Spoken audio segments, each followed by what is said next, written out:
What's going on? It's the RapNerd, and I just got back from seeing a new horror movie that released this week called Together, starring David Franco and Alison Brie.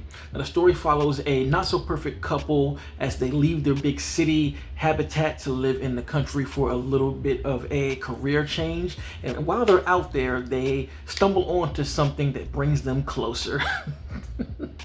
And that last line was coded for a reason. Now, if you've seen the trailer, you know what I'm talking about, but if not, I'm not going to spoil what that is. But what I will say about this movie is I enjoyed myself way more than I thought I did. I will be watching this Valentine's Day era when it comes to like romances gone wrong, because I think it was handled really, really well. And it is a body horror film, and for me, body horror is like my least favorite of the genre, because the grotesque nature of the gore and things that it does with body horror usually is too much for me. Like Substance, like I will never watch that movie again, though I thought it was great, but it was just way too much for me.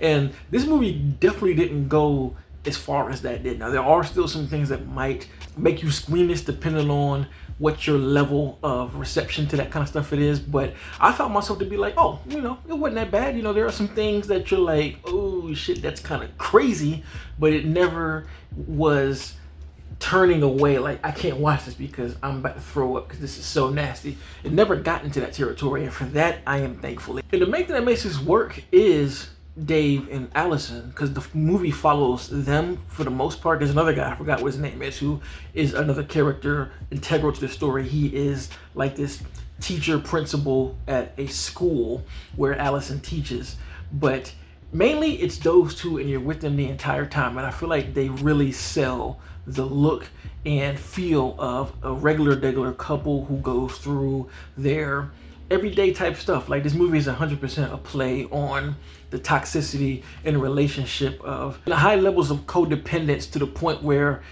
it's downright cringeworthy when you see how things play out. From the start of the movie, you're thrown into their relationship and you can see it written all over their faces. So they sell it from a body language standpoint and just the kind of conversations and dialogue that they have in this film. So much so that phrases that, you know, deal with codependency, like I said, being attached to the hip, are all thrown in various places as a joke to what's going on. There are a lot of funny things that I think are genuinely funny. I think Dave is really able to tap into his comedic side without completely, you know, ruining a scene with comedy, because of just all the stuff that he's done that I've seen him do. He's naturally funny, and Allison plays right along with it. I think that's what makes the movie kind of have some breathing room.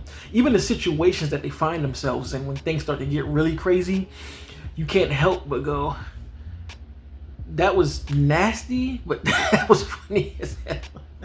And I also like movies like this that present some type of lore with what's going on, but they never really fully explain it to you, but they give you flashes and instances and just shots of things having to do with what's going on to help you put the pieces together yourself. And this is definitely a movie I want to watch again to figure out, like, how did we get here? I mean, there's even some video footage of a character watching something to help explain what's going on. But again, on the first watch, you're not really putting pieces together. You're just watching it and learning along with the characters, and it makes for a fun ride because you learn when they learn, you're shocked when they're shocked, and you're just jaw dropped when they're jaw dropped. And I think all of the technical components, like the cinematography, the score, the sound design, all of those things are done extremely well to both set the scene of being beautiful, especially on the nature-esque shots, but also let you know that you're in for some shit when things get dark.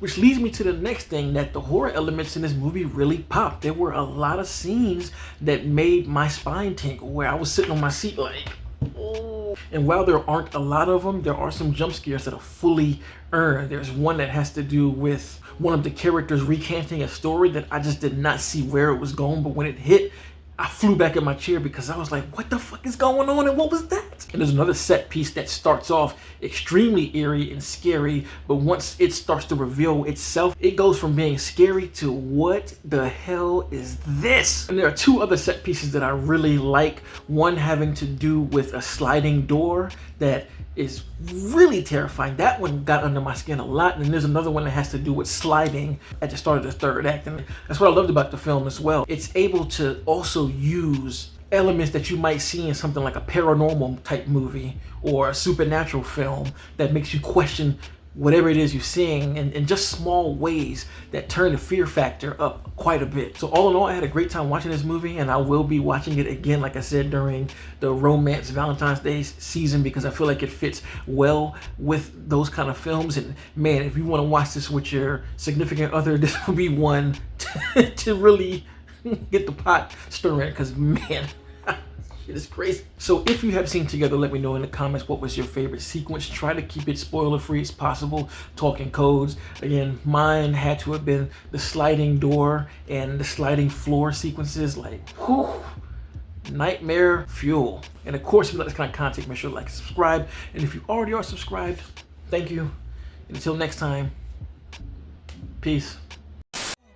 RapNerd Productions, no capping, that's word to mommy. Instead of banking on it, now rapping is just a hobby.